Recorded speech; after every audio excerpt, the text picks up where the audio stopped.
Na? Matigas po ito po yun. Aroy. Oh. Ito daw po hirap na iunat, hindi na kayang iunat.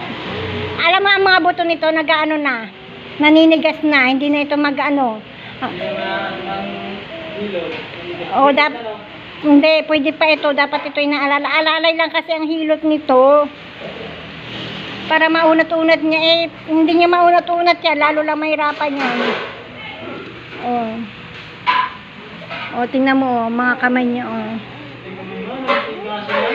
naninigas nga mga kamay, kita mo kagad, labas na yung mga ugat.